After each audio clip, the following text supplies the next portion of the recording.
Muy buenas tardes, hermanos. Pude saludar a la mayoría, algunos me quedó sin saludar, pero qué lindo es poder reunirnos nuevamente y abrir la palabra de Dios. Comenzamos este año mirando el tiempo desde la perspectiva de Dios. Con Moisés en el Salmo 90 aprendimos que nuestros días son breves, nuestra vida es frágil y que solamente la sabiduría que viene de Dios nos permite vivir con sentido. Luego, en Josué 21 vimos algo que es muy glorioso, ¿no? La declaración de Josué diciendo: no falló ni una palabra de todas las buenas promesas que el Señor había hecho. Dios fue fiel, y no un poquito fiel, fue totalmente fiel. Y en Josué 24 escuchamos un llamado claro. ¿Recuerdan? Josué dijo: elijan hoy a quién servir. Es decir, que el tiempo pasa. Y fíjense la constante, Dios permanece fiel y el pueblo debe responder con fidelidad renovada. Pero entonces, en esta miniserie que armé para reflexionar sobre los nuevos comienzos, vamos a llegar a lo que sigue. Estuvimos con Moisés, con Josué, y hoy vamos a llegar a Jueces.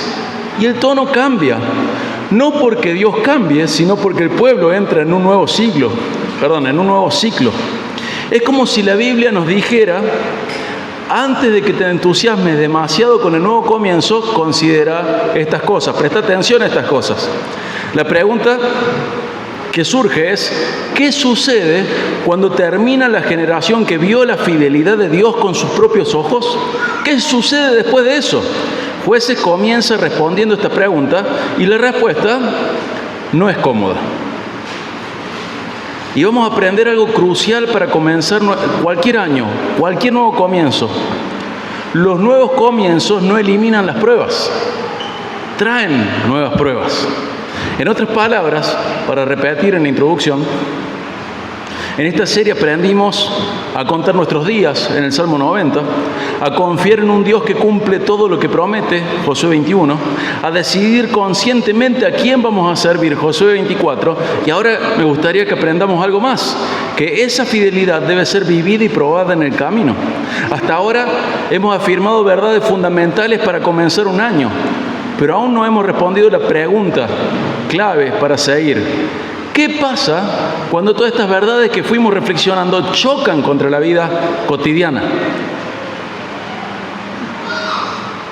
La fidelidad que alcanzó una generación no va a alcanzar la siguiente. Y quiero que sepas que en tu vida la fidelidad que te alcanzó por el pasado no alcanza para continuar. Hay que renovarla.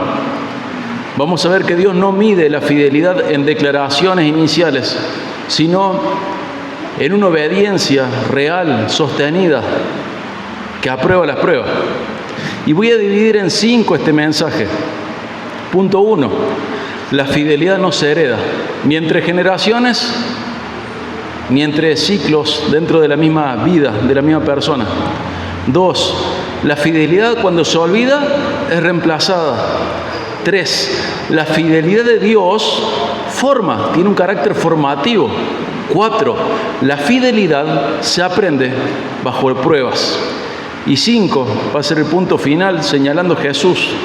Cristo es el Hijo fiel que sostiene a un pueblo en fidelidad durante el proceso. Básicamente, lo que quiero señalar hoy a través del texto bíblico es que la fidelidad espiritual se forja en el camino, pero solamente cuando ese camino se recorre caminando con Dios. Tu fidelidad espiritual va a ser construida, edificada, verificada, fortalecida en el camino, pero solamente cuando tu camino es recorrido caminando con Dios. Acompáñame al punto 1, en Jueces 2, 6 al 10. El punto 1 es este: la fidelidad no se hereda. Vamos a ver cómo un nuevo ciclo no garantiza fidelidad espiritual. Lo que alcanzó para el pasado no alcanza para el presente. Jueces 2, 6 al 10. Busca en tu Biblia, por favor, Jueces 2, 6 al 10.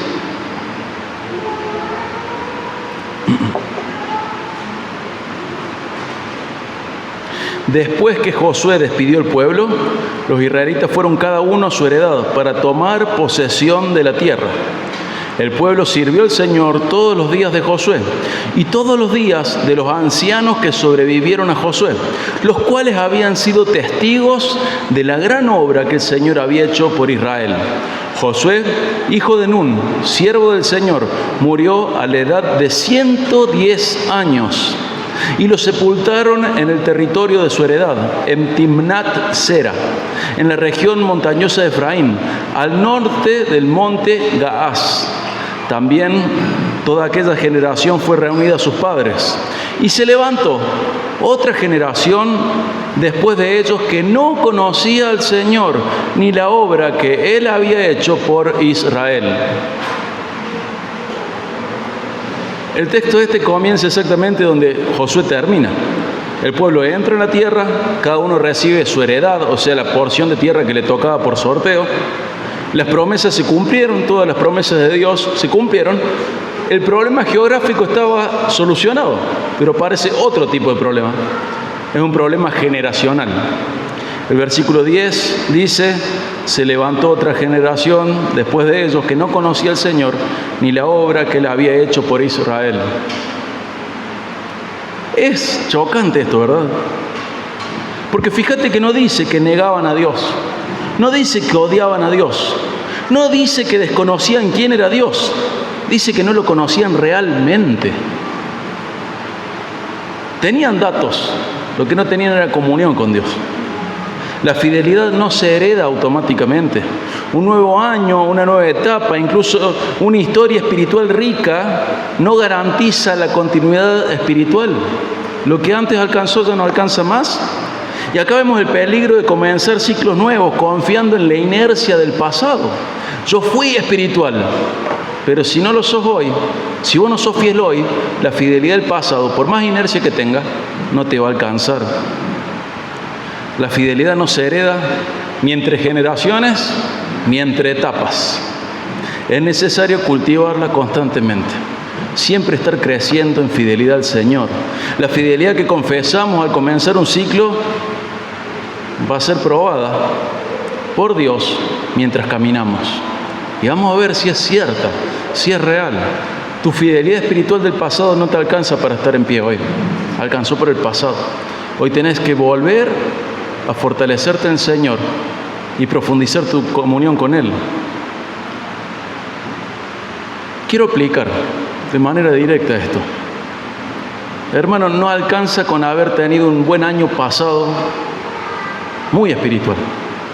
No alcanza con que la iglesia haya sido fiel en el pasado. No alcanza tampoco si tus padres fueron creyentes. Cada generación, cada nuevo comienzo requiere una fe viva. No el recuerdo de la fe, una fe viva, recordada y asumida.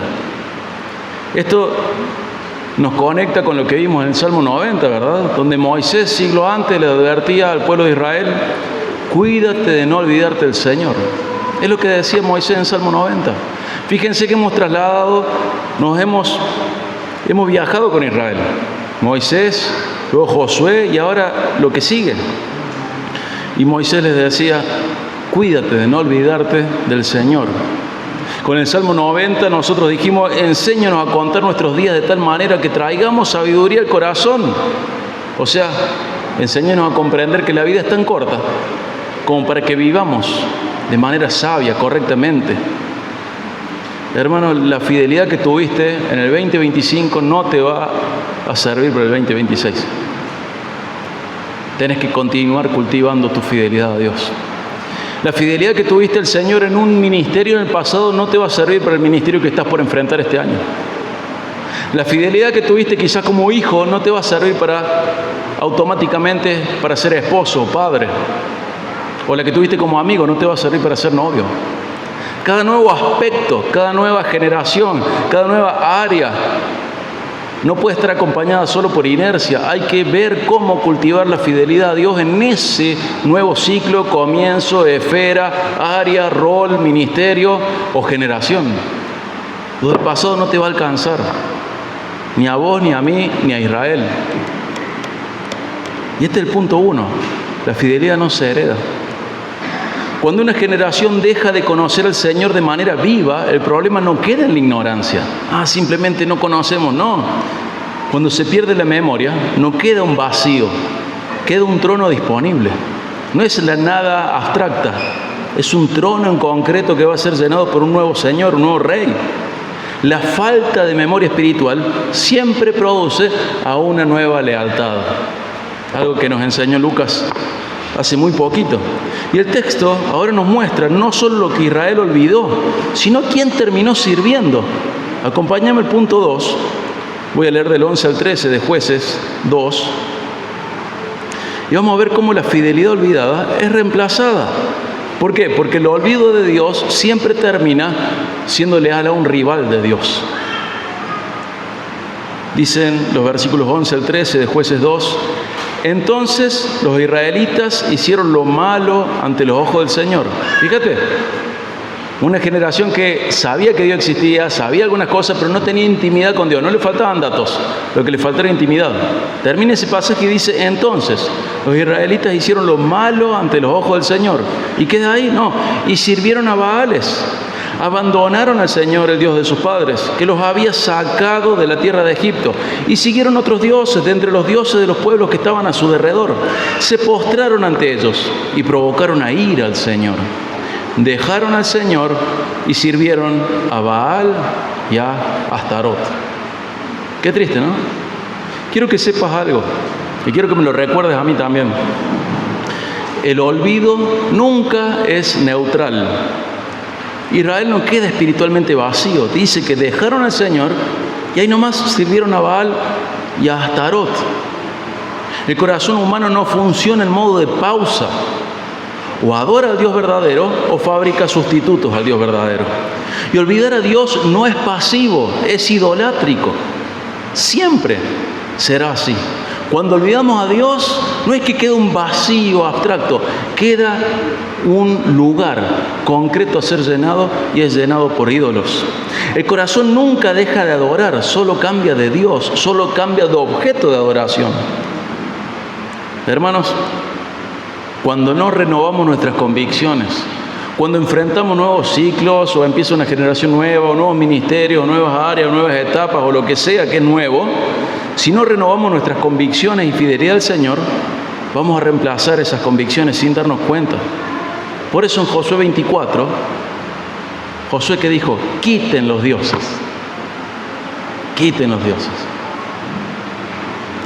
Necesitamos aprender que los dioses no siempre desaparecen. Generalmente solo cambian de forma. Ya podemos ser lo suficientemente honestos como para reconocer eso. No desaparecen los ídolos, simplemente cambian de forma. Y podemos aplicar esto al año que comienza, a los nuevos ministerios, a los nuevos ciclos. Tenemos expectativas, tenemos el deseo, a veces es idolátrico nuestro deseo de expectativas. Nuestras expectativas se transforman en ídolos. El deseo de controlar, el deseo de estar cómodo, el deseo del éxito terrenal, el deseo de la autojustificación espiritual, de poner excusas por no crecer espiritualmente y decir, bueno, pero yo no crezco por esto, otro. O bueno, no crezco, pero mira todo lo que hago. Todo eso en realidad son ídolos. Un nuevo ciclo siempre revela qué es aquello que realmente estamos sirviendo. Si estás sirviendo al Señor, tu fidelidad viene renovada. Ya te diste cuenta que la fidelidad del pasado no alcanza. Pero si no estás renovando tu fidelidad, va a quedar en evidencia un nuevo grupo de ídolos que están en tu corazón. Y acá aparece una tensión inevitable. Si el pueblo abandona al Señor, ¿cómo va a responder el Dios del pacto? Y Jueces es muy claro, hermano. Te animo a leerlo, es muy claro. Dios no responde con indiferencia, responde con una fidelidad que duele. Vos podés hacer recuerdo, quizás, de algunos momentos donde tu padre fue muy fiel a ser tu tutor y protector. Y esa fidelidad fue dolorosa. Hizo cosas que no te gustaron, pero las hizo por tu bien. Y Dios va a hacer eso, una fidelidad que duele.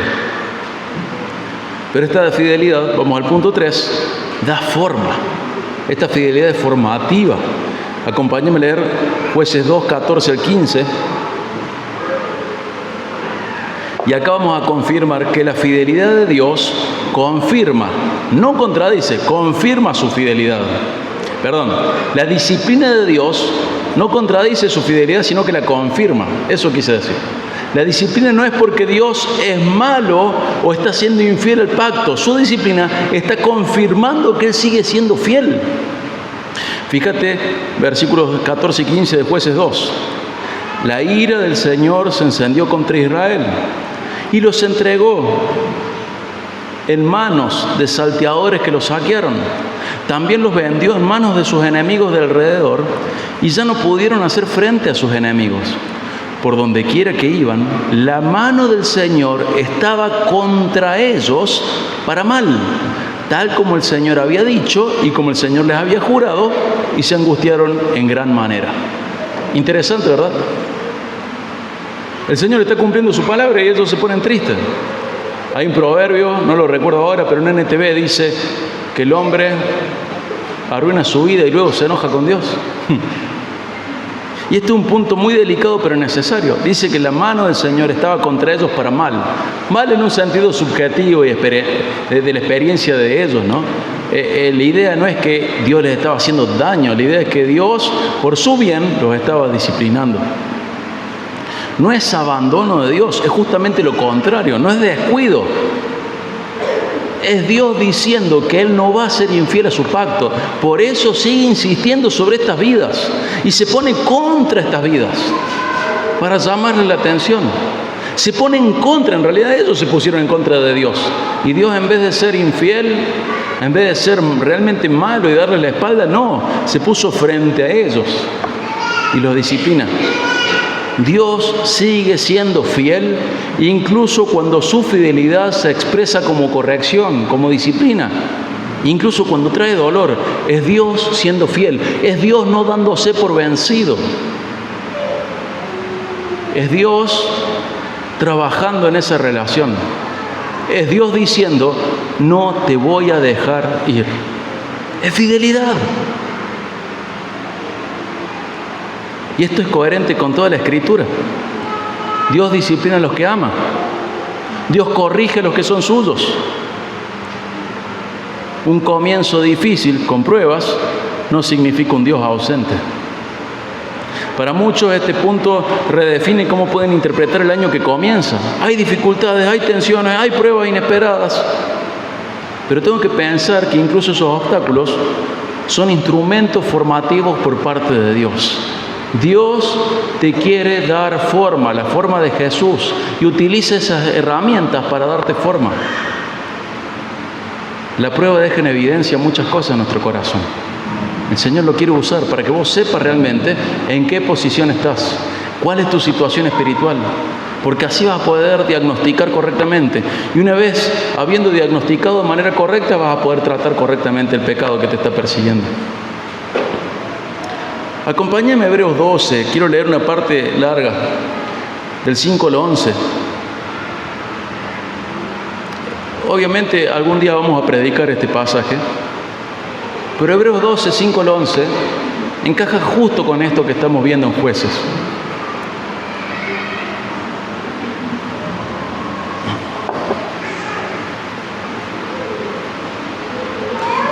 Hebreos 12, 5 al 11.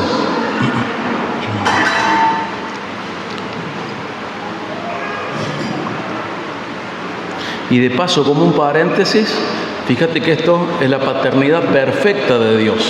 Por lo tanto, es un excelente ejemplo para que vos lo apliques en tu paternidad, imitando a la paternidad perfecta de Dios. Hebreos 12, 5 al 11. Además, han olvidado la exhortación que como a hijos se les dirige. Hijo mío, no tengas en poco la disciplina del Señor, ni te desanimes al ser reprendido por Él. Porque el Señor al que ama, disciplina y azota a todo el que recibe por hijo. Voy a decir, pero es como cínico, es muy duro. No significa nada agradable, azote. Busca la metáfora que se te ocurra, pero ninguna va a ser linda. Pero el 7 dice por qué. Es para su corrección que sufren. Dios los trata como a hijos. Porque, ¿qué hijo hay a quien su padre no discipline? O sea, dice, no es padre si no disciplina. No hay una relación de padre e hijo si no hay disciplina. Es algo que la sabiduría ancestral reconoce. Si no hay disciplina, no está funcionando como padre y el otro no está funcionando como hijo. ¿Qué hijo hay a quien su padre no discipline? Pero si están sin disciplina, de la cual todos han sido hechos participantes, entonces son hijos ilegítimos y no hijos verdaderos. Fíjate, dice, si Dios no te está disciplinando, no sos hijo de verdad. Sos un hijo trucho. Sos alguien que imita ser hijo. Porque Dios, al que tiene por hijo, lo disciplina. Es lo que hace cualquier padre sabio. Y Él es el Padre sabio, es el Padre perfecto. Dice, si vos estás en Él, Él te va a corregir. El 9. Además tuvimos padres terrenales para disciplinarnos. Y los respetábamos. ¿Con cuánta más razón no estaremos sujetos al Padre de nuestros espíritus y viviremos? Él dice, recibamos su disciplina porque esto nos lleva a la vida. Y habla de nuevo de los padres terrenales, porque ellos nos disciplinaban por pocos días, como les parecía. Pero Él, Dios, nos disciplina para nuestro bien, para que participemos de su santidad. O sea, 7, me disciplina para corregirme. 10, me disciplina para participar de su santidad. Y fíjate el 11.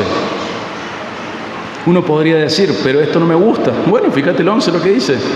Al presente ninguna disciplina parece ser causa de gozo, sino de tristeza. Sin embargo, a los que han sido ejercitados por medio de ella, después les da fruto apacible de justicia. Qué interesante. Fíjate. Habla del azote. Habla de que es para corrección. Habla que es para nuestro bien. Habla para que participemos de su santidad. Y después dice, mira, si vos permaneces en este camino en donde Dios te disciplina, vas a tener un fruto. ¿Qué es lo que buscamos cuando disciplinamos a nuestros hijos? El fruto de rectitud, de justicia, de corrección, de tener una conducta correcta. Dios te disciplina para que tu conducta sea más recta, para que purifiques tu corazón, para que disciernas qué haces según tu voluntad y qué haces según su voluntad. Y que Dios te discipline es una excelente señal, porque significa que sos hijo.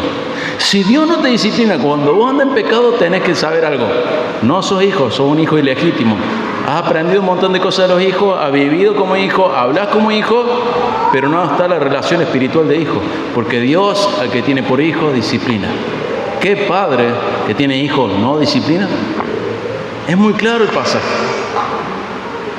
Y Dios le había prometido a Israel estar con él. Y Dios va a cumplir y los va a disciplinar. ¿Buscando qué? Su corrección, su bien, que participen de su santidad y que tengan un fruto apacible de justicia. Y esto se aplica a tu vida también. La carta a los hebreos es escrita en una comunidad que es iglesia de hebreos. Y esto se aplica igual a tu vida. Aunque parezca un motivo de tristeza, incluso hasta lo sea, recuerda, si el Señor te está disciplinando, es para darte forma. La disciplina de Dios es formativa. Tu carácter no va a cambiar, no va a mejorar, no vas a crecer en santidad si no sos disciplinado. No te enojes con el diablo. El diablo me pone tentaciones, me pone pruebas. No pienses de esa manera, no te va a servir de nada. Piensa que es una prueba de Dios para mejorar tu carácter. ¿Viste esos días donde todo te sale mal? Hace 40 grados, se pincha la rueda del auto, tenés el baúl lleno. Vas a abrir el baúl, falta la llave cruz, tenés la otra que es chiquitita. El gato no te anda bien, hay arena, estás transpirando, sale todo mal. ¿Sabes que tenés que pensar eso? Tu padre te quiere mostrar tu verdadero carácter para que vos no creas que tenés otro carácter. Hay días que te sale todo mal y no digas, el diablo me está atacando. Recordá, es la obra de Dios dándote forma y es una prueba para que vos seas calificado, no en puntos, sino que te des cuenta en qué cosa está floja. Sí, no, yo soy re espiritual. Cuando las cosas están bien, sos re espiritual.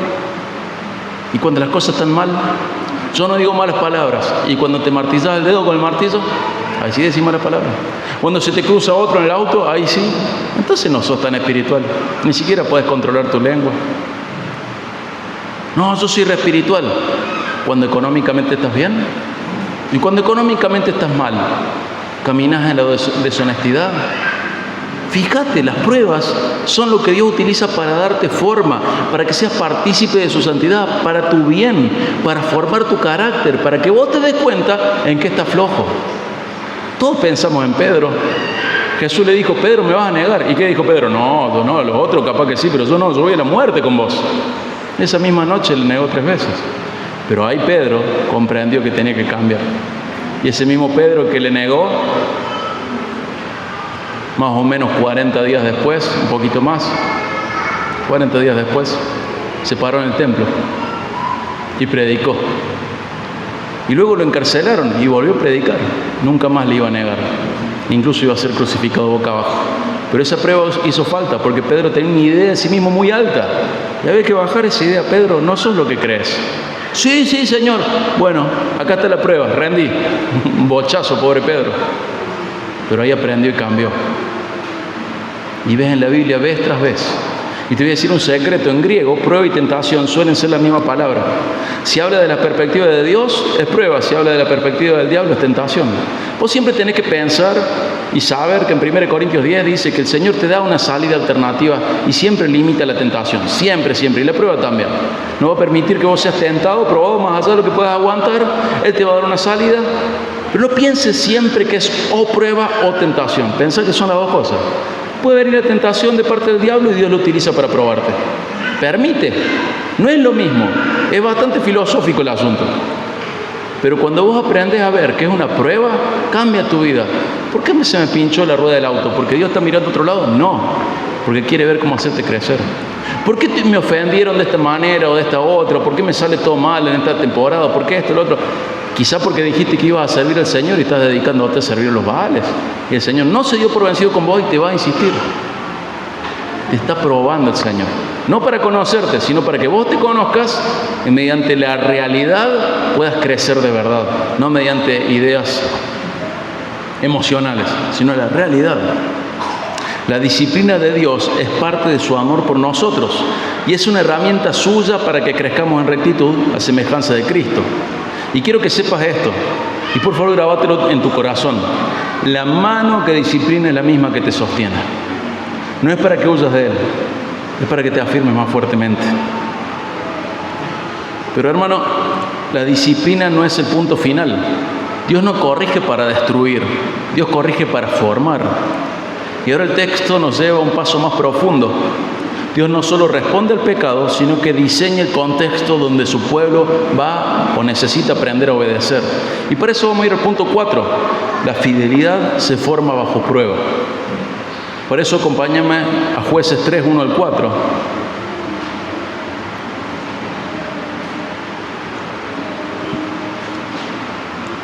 Para mí, en la adolescencia o preadolescencia, leer este pasaje, en realidad cuando lo leí lo entendí.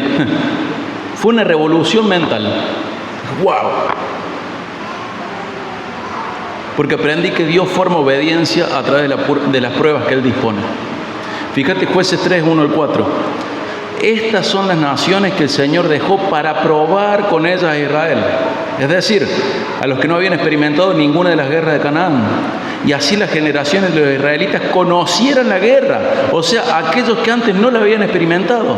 Estas naciones son los 5 príncipes de los filisteos, todos los cananeos, los sidonios, los heveos, que habitaban en el monte Líbano, y desde el monte de Baal, Hernón, hasta Lebo Hamat. Y eran para probar a Israel, para ver si obedecían los mandamientos que el Señor había ordenado a sus padres por medio de Moisés. ¿Te das cuenta?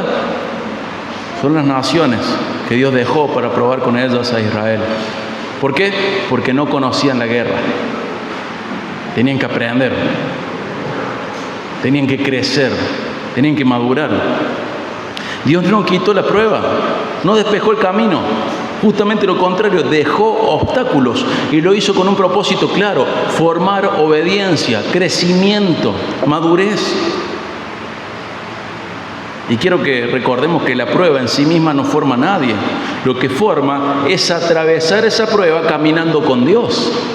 Hay gente que sigue en la misma prueba, en la misma tentación, en el mismo ciclo, pero nunca se toma de la mano de Dios. Entonces, como si en la escuela de Dios, en la universidad de Dios, estuviera recursando la materia todo el tiempo. La prueba por sí misma no forma. La prueba forma cuando la caminas de la mano de Dios. Y esta es la clave teológica del pasaje. Dios lo hizo, pero no para dejarte solo, para enseñarte algo. ¿Estás sufriendo? Profundiza tu relación con el Señor. Fíjate, el 1. Estas son las naciones que el Señor dejó para probar con ellas a Israel. Dios dejó obstáculos, Dios permitió tensiones, Dios diseñó las pruebas. ¿Con qué propósito? Te lo dice el versículo 2. Para que conocieran la guerra. La fidelidad del pasado no alcanzaba para el presente. Una generación sin experiencia necesitaba aprender a depender del Señor en el conflicto. Dios no siempre quita las pruebas. A veces nos enseña a caminar fielmente en medio de esas pruebas. Y esto conecta con lo que vamos a enfrentar al iniciar el año lectivo. Hay algunos que cambiaron de escuela. Algunos van a tener nuevos hijos este año. Hay nuevos ministerios. Y tenés que saber que Dios no promete un camino sin lucha, pero sí promete un camino acompañándote. Y eso es muy valioso. Y el versículo 4 dice, para ver si obedecían, para ver si obedecerían. Dios ya lo sabe, para que ellos vean. El nuevo comienzo revela la necesidad de obediencia, no de comodidad. La fidelidad que confesamos al comenzar un ciclo es la fidelidad que Dios prueba mientras caminamos. Dios no está terminando su obra en este nuevo inicio. Él está comenzando una etapa nueva en la formación de su pueblo. Los sacó, los liberó. Una generación aprendió la guerra, la que sigue no lo aprendió. Bueno, Dios le va a enseñar la guerra a esa generación. En tu vida pasa lo mismo. Aprendiste cosas. Bueno, vamos por más. No estás terminado. Me gusta hacer esta broma. No es que Dios mira la tierra y no te puede distinguir de Jesús. Sos bastante diferente a Jesús. Y Él, como está comprometido en esa obra en tu vida, va a trabajar en tu vida. Vamos por más. Nunca creas que ya maduraste lo suficiente. Porque eso es una expresión de que Jesús es muy inmaduro para vos y vos sos muy maduro. Dios no terminó su obra con Israel. Está comenzando una nueva etapa en la formación de su pueblo. Y Jueces 3 no describe para nada el final de ese proceso, sino el inicio de una formación que va a ser bastante prolongada. Y este texto nos enseña de manera clara cómo Dios trabaja normalmente con su pueblo. Una generación sin experiencia necesitaba aprender que la vida con Dios no se vive solo en promesas cumplidas, sino también en batallas cotidianas, caminando de su mano. Entonces la prueba no es el final, es el método para avanzar a lo que sigue. La prueba está para que crezcas. Y si te soltas de su mano, si vos te soltás de la mano del Señor, no vas a crecer. La prueba está para que crezcas. La prueba es parte de la formación de Dios en tu vida. Apliquemos, hermanos. El problema no es tener pruebas al comenzar un nuevo ciclo. El problema es enfrentarlas lejos de Dios. Caminar con Dios no significa ausencia de lucha, significa presencia de Dios en medio de la lucha. La fidelidad espiritual no se forja en el camino solo por caminar, pero sí se forja cuando ese camino se recorre caminando con Dios, según sus parámetros, profundizando intimidad con Él. Quiero hacer 4 puntos de esto. 1. Dios no siempre elimina lo que incomoda al comenzar un ciclo. Muchas veces esperamos que un nuevo año traiga menos lucha, menos tentación, menos tensión. Pero Dios en su sabiduría a veces deja, entre comillas, naciones en nuestro camino. Conflictos no resueltos, debilidades que persisten, responsabilidades que exigen más. Dios no siempre elimina lo que incomoda. 2. Las pruebas revelan si nuestra obediencia es circunstancial o es real.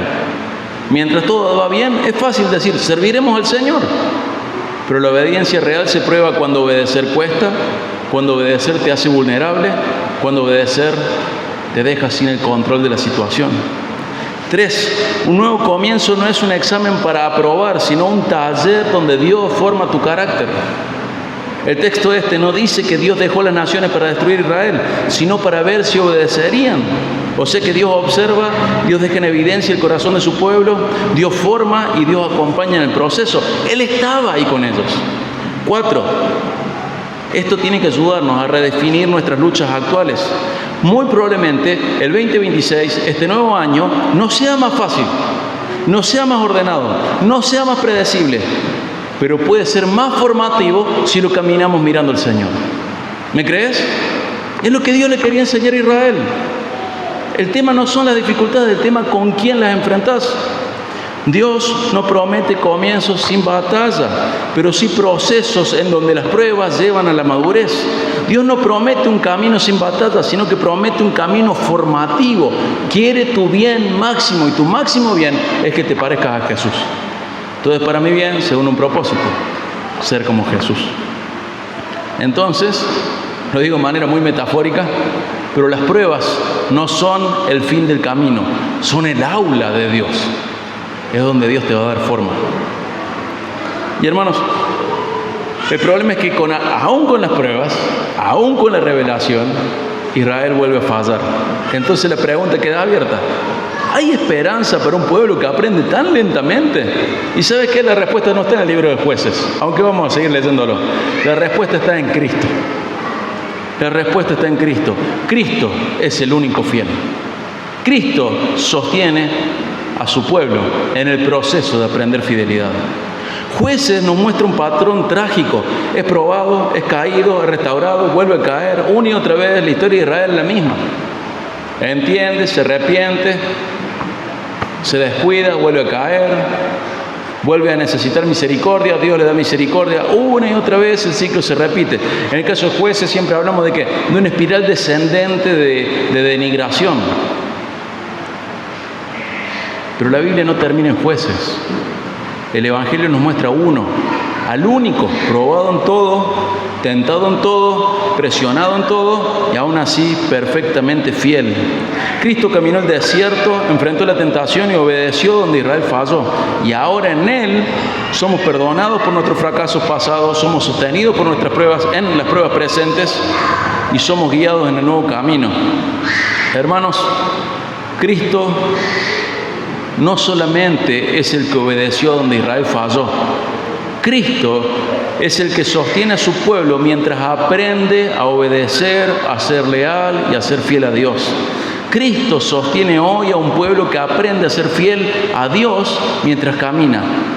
La fidelidad se forja en el camino y nuestra esperanza no está en nuestra fidelidad, nuestra esperanza está en la fidelidad de Jesús. Él fue fiel para que vos estés en este camino. Y Él te sostiene. Y quiero concluir antes de la Santa Cena. Comenzamos este año mirando la vida desde la perspectiva de Dios. Con Moisés consideramos que nuestros días son breves. Con Josué pudimos afirmar que Dios cumple todo lo que promete. Ni una palabra de lo que prometió faltó. Ahora con Jueces necesitamos entender que la fidelidad no se demuestra en una decisión aislada o una confesión de fe simplemente, sino que se aprende, se prueba y se forja en el camino. Pero Jueces no nos deja en la meta, nos deja a mitad del camino. Nos recuerda que los nuevos comienzos no eliminan las pruebas, nos enseña que las pruebas no contradicen la fidelidad de Dios. Y también nos dejan ver que la obediencia es un aprendizaje continuo delante de un Dios fiel. Pero queda esa pregunta en el corazón. ¿Cómo puedo vivir día tras día con un corazón renovado en medio de ciclos que se repiten? Todavía tenemos que aprender cómo vivir fielmente cuando los ciclos se repiten. La fidelidad espiritual se forja en el camino, pero solo cuando ese camino se recorre caminando con Dios. Y eso lo podemos hacer si estamos en Cristo. Hermanos, las pruebas son todo lo contrario a que Dios se haya olvidado de vos. Las pruebas son una muestra del interés y el compromiso de Dios en tu vida para darte la forma de Jesús. Y no estás solo. Cristo intercede por vos, el Espíritu Santo te capacita y el Padre te ve y te oye. No estás solo. Y vamos a seguir avanzando los domingos que vienen sobre esto. ¿Cómo se hace? Pero básicamente es yendo a Cristo. La fidelidad se forja en el camino. Dios está interesado en tu fidelidad. Dios quiere que seas fiel. Dios quiere que le representes dando gloria a su nombre, siendo cada día más parecido a Jesús en este mundo oscuro. Dios no quiere que seas la mejor versión de vos. Dios quiere que seas Jesús de otra manera. Que lo que ahora vivas en la carne, la vivas en la fe del Hijo de Dios, que te amó y dio su vida por vos. Está formando Jesús en vos.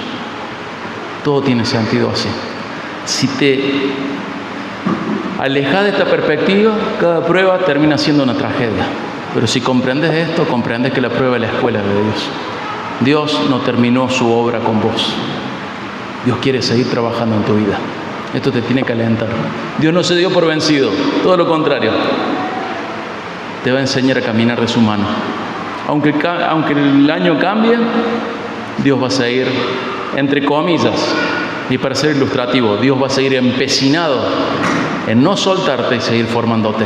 Porque te ama, porque quiere tu bien y porque te salvó para su gloria. Y su gloria en la tierra está muy relacionada a que vos te parezcas más a Jesús. Amén. Vamos a orar. Padre, te damos gracias porque podemos tener en las Escrituras lo que necesitamos para aprender, para vernos reflejados, para comprender tu patrón de conducta, para aprender lo que te agrada, lo que te desagrada, cómo obras, cuál es tu carácter. Señor, ayúdanos a ser sabios, no creernos mejor que Israel, pero sí valorar que estamos en un pacto diferente, uno superior, uno absolutamente mejor, el único pacto perfecto. Estamos en Jesús y eso hace toda la diferencia. Señor, ayúdanos a comprender que las caídas, más allá de frustrarnos, tienen que llevarnos a reconocer que quizás hemos soltado tu mano, que simplemente estamos llevando una religión externa, pero no una religión de relación profunda con vos. Ayúdanos a darle uso a las pruebas, a las tentaciones, a poder ver qué muestra de nuestro corazón cada prueba. Ayúdanos, Señor, a no quedarnos en declaraciones, en canciones, ni siquiera en compromisos externos. Ayúdanos a revisar nuestro corazón. Señor, qué lindo es saber que no te das por vencido con nosotros y que cada prueba es todo lo contrario a falta de interés o falta de amor por tu cuenta, por tu parte. Es todo lo contrario. Es amor interesado y formativo. Ayúdanos, Padre, a ser sabios frente a las pruebas. A saber que las pruebas vienen, pero tomado de tu mano, podemos aprovecharlas para crecer. Ayúdanos también, Señor, a incorporar la idea de que todo esto nos lleva a desearte más, a desear más de tu poder, de tu fortaleza, e incluso también a desear más el cielo, la eternidad con vos. Ayúdanos a ver la vida con ojos espirituales. Gracias, Padre, por tu palabra. Gracias por el tiempo que podemos compartir reflexionando en ella. Rogamos que nuestros corazones sean tierra fértil, que dé fruto, que te honre, Señor, con una respuesta concreta a lo que hoy hemos reflexionado. Gracias, Padre. En el nombre de Jesús, nuestro Salvador, quien nos sostiene. Amén.